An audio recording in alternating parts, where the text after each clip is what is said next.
first sight, this episode may seem like a simple episode of Sarada versus Boruto, aka Sakura versus Naruto, but no, turns out that's not the case, even though technically, but it mainly was, but at the same time, it was about really the battle of the sexes, as the title would suggest. The girl side of the academy versus the boy side, which it really was, but it's more or less Boruto leading the boy side and Sarada leading the girl side. And it starts off with everybody trying to learn summoning jutsu, or them being taught summoning jutsu. In comes Konohamaru like a pimp, summoning a frog by Gamagao. And it's so hypocritical because you have the girls like kind of fun into it towards it because is able to summon able to perform summoning jutsu. So that makes him cool. But the animals that they want to summon, and you have the girls kind of say, "Oh, we don't want to summon frogs because they're gross." It's like, and you got Iwabi kind of saying, "Oh, who cares what they look like as long as it's what they can do that matters." Which he's not wrong. Jojo says times have changed now because it's all about the looks. Really, it's all about the looks. And you got Inijin calling her out on that bullshit. It's like, "Oh, it's about looks, is it?" And it immediately Jojo's like, "Oh, just because I'm chubby, it doesn't mean I can't perform." So it's like, yeah, okay, yeah, this is definitely a different side to what we saw in Naruto, okay? But I guess it's all about looks now, so that explains a hell of a lot. But that being said, all seriousness, Boruto kind of saying what he would like to summon. He says he wants to walk his own path, and yet he says he wouldn't mind conjuring up a snake. So he doesn't want to be compared to Naruto, but he has no problem trying to be like somebody else who was close to Naruto, if not closer, by the name of Sasuke. Okay, so he wants to walk his own path, but he's going to do it in the form of Sasuke's shadow. Until we see any difference, that's what I'm going to stick to, because that's exactly what that was. He wants to walk his own path, kind of like somebody else. He summoned a snake, kind of like somebody else. And not only that, he happens to be he happens to be a natural for learning certain techniques on the first go. When he tried to perform summoning jutsu, it wouldn't work because he has to sign a contract first with the animal, so it wouldn't work.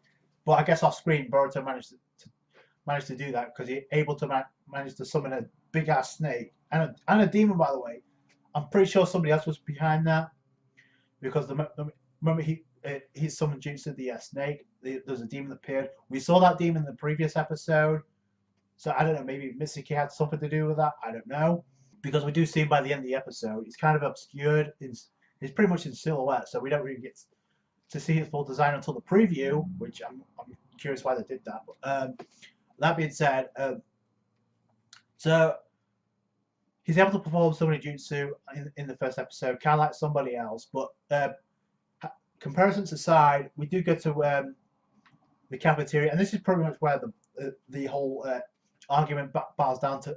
It all boils down to food, and Sarada saying, "Listen, whenever you get in trouble, we get mixed up with it. So don't get in trouble and don't mix us up in it." But then you got Shikadai and Iniji kind of saying, "Oh, why do you two talk to each other if you don't get along?" It's like, "Oh, it's not our side. It happens to be our parents. They happen to be friends. So we get along for the sake of it." Yeah, sure you do. Sure you do. It just happens they happen to have the same likes because they both went for the same sandwich. By the way, there's the only sandwich left because Chocho managed to clear everything else that was in the cafeteria. She antagonized Boruto by saying, "Oh, when it comes to looks, Konohamaru's got you beat. When it comes to like food, she clears everything out, so there's nothing left for Sarada." By the way, Sarada's her best friend, so that's kind of like fucking fucked up. But it's like, "Oh, I have," and she gives the BS reasons to like Inijin why she takes all the sandwiches. Like, "Oh, it's because I'm like this that I have to steal all the food." Really. So yeah, it's just a mess. But they have Shino coming in the way because they're bickering over the last sandwich. Sarada managed to steal that because she was distracted by Chojo's antics. And you have Boruto constantly calling her out. So you have Shino coming in and say, like, "Listen, pull a stop to this." You'd think he would say, "Listen, don't fight with Tina Sandwich," but no, because he sympathizes with this generation because it reminds him of his generation, not to be compared to anybody else. But he says, "Oh, you know what? We're gonna let's take this outside, okay? Let's take this outside and solve it." And Iwabi kind of said the same thing, which kind of spot. but it's like Shino kind of like made it happen because he said, "Listen, we're gonna have a group battle, boys versus girls, because that's just the way things work in Boruto, uh, and have it to where we have a flag. The first group to grab the flag. By the way, there's combat involved, so yeah, this is not a fight or anything. It's not, but it's just like to clear the air and get all this out. Yeah, I guess it worked. But and to be fair, it did get resolved by the end, so I guess it all works out. But yeah, to say that it's not being compared to Naruto, it's just, and I guess it's going to be this way until they get out of filler. But yeah, this is good. The comparison is going to be made no matter what. So um, it's just really easy to point out the small stuff and actually compare it to something else. But that being said, we do have both groups going for the flag. Iwabi pulling out Earth Style Mud Wall to block all the girls. Now, Chocho uses Expansion Fist to blow the shit out of the wall and blow Iwabi. By the way, it's an individual effort from each of the group members to make sure the others go on ahead, with the exception of the girls, because nobody sacrifices himself on the girls' side. You have Boruto like saying by the end, it's like, oh, we're not going to let the death speed evade, like this is the 5th Great Ninja War or something. We have it to where we got certain introductions when it comes to combat-wise, when it came to Jojo, when it came to Iwabe, when it came to Shikadai and Inajin, which we kind of already knew, but we're just getting that constant reminder. We have Metal Lee, we have two that got introduced on the girls' side was Sarada and Chojo. So it's like, yeah, nobody else stepping up. So that was interesting. They kind of split up, and you have Shikadai and Inajin kind of come up with a plan.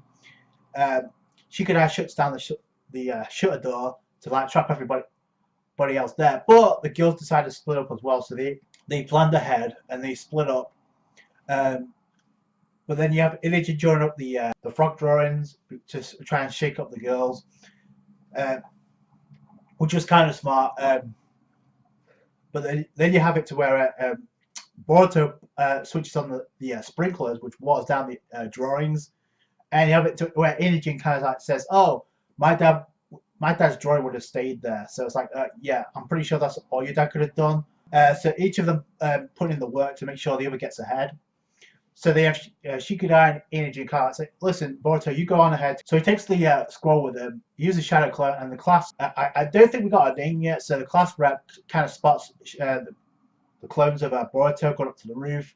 And as soon as she said, you knew that Boruto's going to make it up to the roof, you knew that Sarada wasn't far behind, because it has to boil down to those two. But no, because they decided to go have Chojo go with them, which ends up being a kind of the thing that resolves the issue between the boys and the girls anyway. So yeah, Boruto goes up for the flag, so does Sarada. And as soon as I saw him take the scroll, I knew two things. Number one, you knew that Sarada was going to follow him there. Number two, you knew what it was kind of going to summon, because it all lays itself out. Now, I don't know if we're going to get to see him summon that snake in the canon side of things. I don't know if that was just a gag. I did find it interesting. He performs summoning jutsu. He summons up a snake again. It launches for Chocho. She's going to fall off the building. In comes Boruto with a save, and you got Shikadai and Inajin kind of like saying, trying to save Boruto.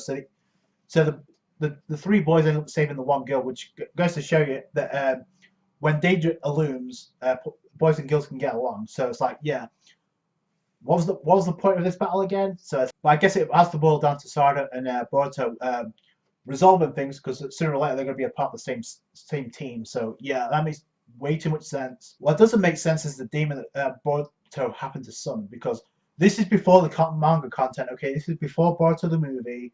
So it's like, so either somebody else is behind that summoning of the demon alongside the snake, or Boruto has a dark side to him other than just wanting to summon snakes.